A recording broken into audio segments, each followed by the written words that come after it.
And then Jesus was talking about giving him courage, giving himself courage when he was in the Garden of Gethsemane. It takes a lot when you always have to even just encourage yourself, to give yourself courage, to lift yourself up. There's a lot of people say they love us. There's a lot of people say they're in our corner. And we may say it even to other people too. But a lot of times when you get to thinking about things, you says, wow, whew, I don't know if I have the strength to do all that. That takes a lot of courage. It does. But God makes it easy when we focus and we lose ourselves in him, regardless of the situation, regardless through the tears, regardless through the frustrations, regardless through the heaviness. He has an answer to it all, to lift us and to make us very courageous. Amen. And then, I was thinking about Peter. Peter was a courageous man. When he was getting ready to get off that boat, when Jesus stood out there, he bidded him to come.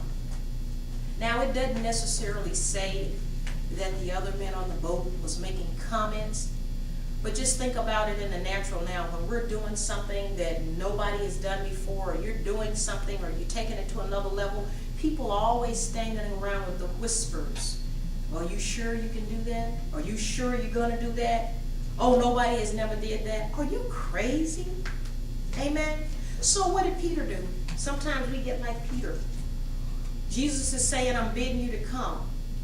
And you start out with that great faith, that great courage, and you're starting to pursue that thing. You're starting to step out in that thing.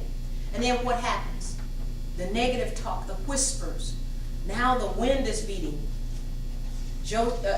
Peter is looking at the elements. Things come upon you to start to bring fear. So what do? You start shrinking back. You start caving in. You start giving up because you think it's too difficult. You think it's too difficult to do. And it seems to have a hold on us. It grabs us. When fear grabs us, there's no place for courage. There's no place for faith. You have to reach down deep within to pull from that thing. It's like a source of life. It's like a lifeline.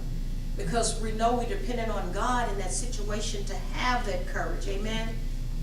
It does take courage. To just minister the gospel, it takes courage. Jesus stood against all the odds. Jesus even had to leave his own hometown. It was so negative. He couldn't even do any miracles. He had the courage, but it's something about when people tend to tear down or to squash down. You have to really, sometimes God will tell you to stay in a situation because he's doing something. Sometimes he says, venture out. I'm going to give you the courage to venture out and to do things where you're received. Not to say everybody receives you, but where you're received. Jesus went out, and the disciples, there are times he didn't even have any venues to preach in.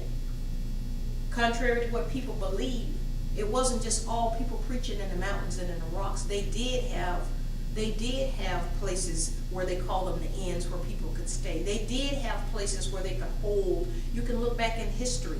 They had nice edifices, now what we call arenas. Oh, they had them. And Jesus could have packed them out. But he wasn't really wanted there. So it took courage for him. He was in the flesh. He was Jesus, but he was in the flesh. It took courage for him to even just go out. Says, okay, if they won't have me, I'll just go out. That's why it's something how God puts everything. He doesn't leave anything uncovered, any stones. When he said, well, go out in the highways and compel them to come. Because we can't depend on these four walls. Sometimes we have to venture out. We have to do things. We have to be creative. We have to be innovative. And that takes courage too. Because you're not fitting into the norm of what people think. And you have to rise above that. That takes courage. Amen? And then we also have a situation where danger can come upon us, or we can feel it coming up on us, and we don't really understand the possibilities of the danger. We get extremely fearful. We start to get apprehensive. We can start even hyperventilating. Even get sick on the stomach or nauseous because of fear of what people may say. We all want to be accepted by people. We all want to get the accolades and the applause of people. But Jesus said, can you have the courage to stand when nobody says anything good about you? When nobody wants to support you? Can you stand? Because at some point, I will lead you to people that will honor you. People that will celebrate you. A place called there. And sometimes we have to do that. I heard a pastor speaking at one time. He just started evangelizing. He was getting so heavy, he just started evangelizing. And then he would come back home base, and then the people would miss him, and then he would have better turnouts, because people like, oh, well, he's been gone, I miss him. It's just like it had been in a relationship, sometimes with a husband and a spouse. You may seem like you're bored with them, but let them be gone for a couple of days. Boy, you can't wait to hear that phone ring. You can't wait till they come through that door, because now you're missing them. Absence makes the heart grows fonder. So God has a way of even helping us keep courage even in our marriage. Amen? And then there's a possibility of when the pressures come, the pressures of life, the overbearingness. He said to cast our burdens upon him. But we tend to want to carry them, and then we say we give it to you. Then we pull it back, and we get heavy again, then we say we give it to you. But God is saying to cast our burdens upon him, for his yoke is easy. Now in the natural, when you start analyzing it, you don't get the gist of it, you don't get the root of it. But when you go in the spiritual sense of it, you understand what God is saying. When you cast it, it's almost like you feel like you don't care, because you don't have to care, because he said to cast your cares upon him.